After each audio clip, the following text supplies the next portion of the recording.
اعوذ باللہ من الشیطان الرجیم بسم اللہ الرحمن الرحیم قل ادعوا الذین زعمتم من دون اللہ لا یملکون مثقال ذرۃ فی السماوات ولا فی الارض وما لهم فیہما من شرک وما له منہم من ظہیر۔ صدق اللہ العظیم۔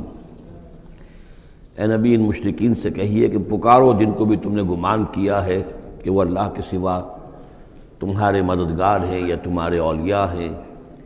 یا تمہارے دیوی ہیں یا دیوتا ہیں۔ لا یملکون مثقال ذرۃ فی السماوات ولا فی الارض، انہیں کوئی اختیار حاصل نہیں ہے ایک ذرے کے ہم وزن بھی، نہ آسمانوں میں نہ زمین میں۔ ما لہم فیہما من شرک، ان کا کوئی شرک جو ہے، ان کا کوئی ساجھا نہیں ہے، کوئی شریکہ نہیں ہے زمین اور آسمان کے معاملے میں اللہ کے ساتھ۔ وما لہ منہم من ظہیر، اور نہیں ہے ان میں سے کوئی بھی اللہ کا مددگار۔ یہ ایک دوسری شکل ہے کہ اللہ تعالیٰ کے بارے میں ایک گمان تو یہ تھا کہ اس کے کچھ پیارے اور لاڈلے ایسے ہیں کہ جن کی بات وہ نہیں ٹال سکتا، چاہے وہ بیٹیاں ہیں، انہوں نے فرشتوں کو اللہ کی بیٹیاں قرار دیا،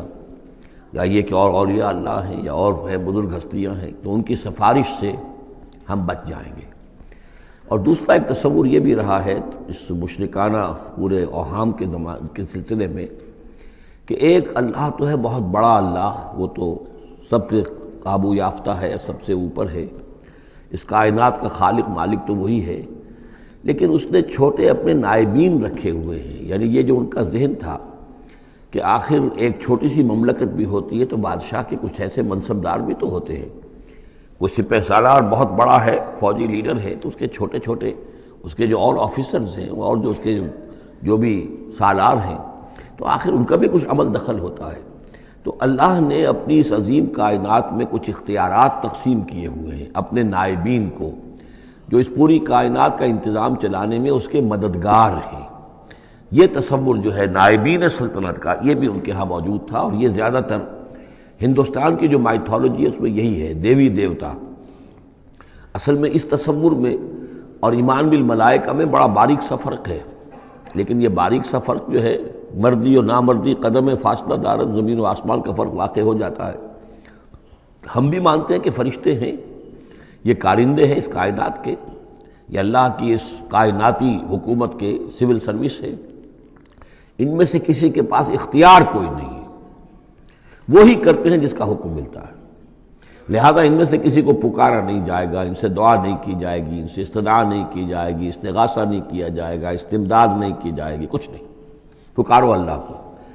اللہ آپ کی تکلیف کو رفع کرنے کے لیے کسی کو بھیج دے، فرشتے کو بھیج دے، بغیر کسی فرشتے کو بھیجے وہ قادر ہے کہ وہ آپ کی تکلیف رفع کر دے۔ ان لوگوں نے یہ سمجھا کہ ان کو جب اللہ نے بنا رکھا، یہ ملائکہ کا ایمان جو ہے بگڑ کر یہ شکل اختیار کر گیا کہ جب اللہ نے ان کے ذمے بڑے بڑے کام لگا رکھے ہیں تو یقیناً کچھ اختیارات بھی دیے ہیں، اور پھر ان کا ساجھا ہے، انتظام کے اندر وہ شریک ہیں،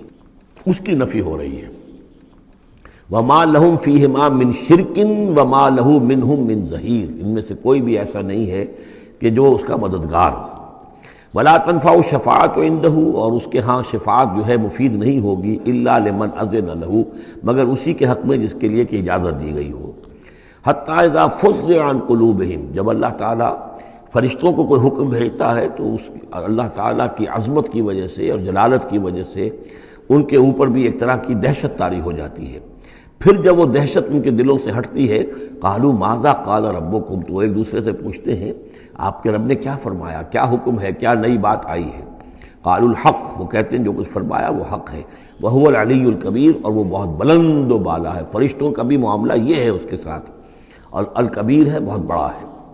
قل من یرزقکم من السماوات والارض، ان سے پوچھئے کہ کون ہے جو تمہیں رزق پہنچاتا ہے آسمانوں سے اور زمین سے۔ قل اللہ، کہیے کہ اللہ۔ وَإِنَّا أَوْ إِيَّاكُمْ لَعَلَىٰ هُدًى أَوْ فِي ضَلَالٍ مُّبِينٍ، اور یا ہم اور یا آپ لوگ یا تو ہدایت پر ہیں یا کھلی گمراہی میں ہیں، یعنی یا تو ہم ہدایت پر ہیں تو آپ کھلی گمراہی میں ہیں، اور اگر آپ ہدایت پر ہیں تو پھر ہم کھلی گمراہی میں ہیں، یعنی یہ دونوں چیزیں جو ہے ڈائیگنلی اپوزٹ ہیں، بعد المشرقین ہو چکا ہے ہمارے عقیدے میں اور تمہارے عقیدے میں۔ قُل لَا تُسْأَلُونَ عَمَّا أَجْرَمْنَا، ان سے کہہ دیجئے کہ تم سے سوال نہیں کیا جائے گا ہمارے جرائم کے بارے میں، تمہارے خیال میں ہم جرم کر رہے ہیں، ہم نے غلط چیزیں گھڑ لی ہیں، ہم نے تمہارے حقیقی معبودوں کی نفی کر دی ہے، ہم جو کر رہے ہیں کہ ہماری وجہ سے کنبے تقسیم ہو گئے، یہ ہمارے جرائم ہیں۔ لا تسألون عن اما اجرمنا، جو جرم ہم نے کیے ہوں گے، یعنی جس کو اس کو اپنے لفظ استعمال کر رہے ہیں، حکمت تبلیغ ہے کہ اپنی طرف جرم کی نسبت کہہ رہے ہیں جو کہ ان کا کہنا تھا۔ لا تسألون عما اجرمنا ولا نسأل عما تعملون، اور ہم سے نہیں پوچھا جائے گا اس سے کہ جو آپ کر رہے ہیں۔ یہاں پر خاص طور پہ جرم کا لفظ نہیں لائے، یہ تاکہ یہ کہ ان کے اندر وہ عصبیت جو ہے بڑھ کے نہ، کچھ سوچنے کے لیے اگر کسی شخص میں کوئی آمادگی ہے تو وہ غور کرے۔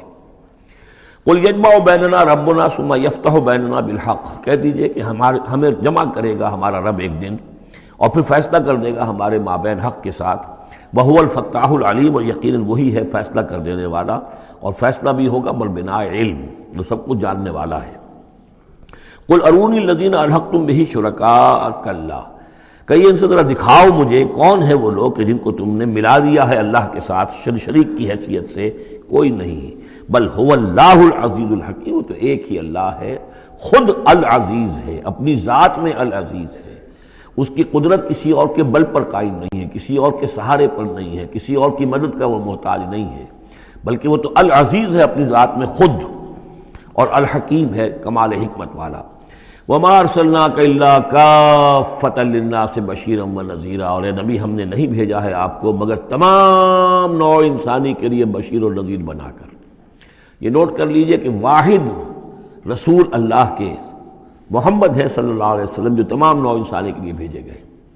اور یہ بھی ساتھ ہی آپ کے ذہن میں رہنا چاہیے کہ یہ اس وقت بھیجے گئے ہیں کہ جب انسانی تمدن نے اتنی ترقی کر لی تھی اور ذرائع رسول رسائل ایسے اب ہو رہے تھے کہ تمام دنیا کو ایک دعوت پر جمع کیا جا سکے اور تمام دنیا تک ایک دعوت پہنچائی جا سکے۔ ظاہر بات ہے اس سے پہلے فزیکلی پاسبل نہیں تھا، لہذا جو بھی نبی اور رسول آپ سے پہلے آئے وہ اپنی اپنی قوموں کی طرف، اپنے اپنے علاقے کی طرف، وَإِلَىٰ ثَمُودَ أَخَاهُمْ صَالِحًا وَإِلَىٰ مَدْيَنَ أَخَاهُمْ شُعَيْبًا وَإِلَىٰ عَادٍ أَخَاهُمْ هُودًا، اس طریقے سے اپنے اپنی قوموں کی طرف آئے۔ وَمَا أَرْسَلْنَاكَ إِلَّا كَافَّةً لِلنَّاسِ بَشِيرًا وَنَذِيرًا وَلَٰكِنَّ أَكْثَرَ النَّاسِ لَا يَعْلَمُونَ، لیکن اکثر لوگ جانتے نہیں ہیں۔ وَيَقُولُونَ مَتَىٰ هَٰذَا الْوَعْدُ إِن كُنتُمْ صَادِقِينَ، اور پھر وہ پوچھتے ہیں، یہی سوال کرتے ہیں، کب ہوگا یہ وعدہ پورا، عذاب کا یا قیامت کا؟ قُل لَكُم مِّيعَادُ يَوْمٍ لَا تَسْتَأْخِرُونَ عَنْهُ سَاعَةٌ وَلَا تَسْتَقْدِمُونَ، کہہ دیجئے تمہارے لیے ایک وعدے کا وقت مقرر ہے، ایک وعدے کا دن طے ہے اللہ کے ہاں، اس سے نہ تو تم آگے جا سکو گے اور نہ پیچھے ہو سکو گے۔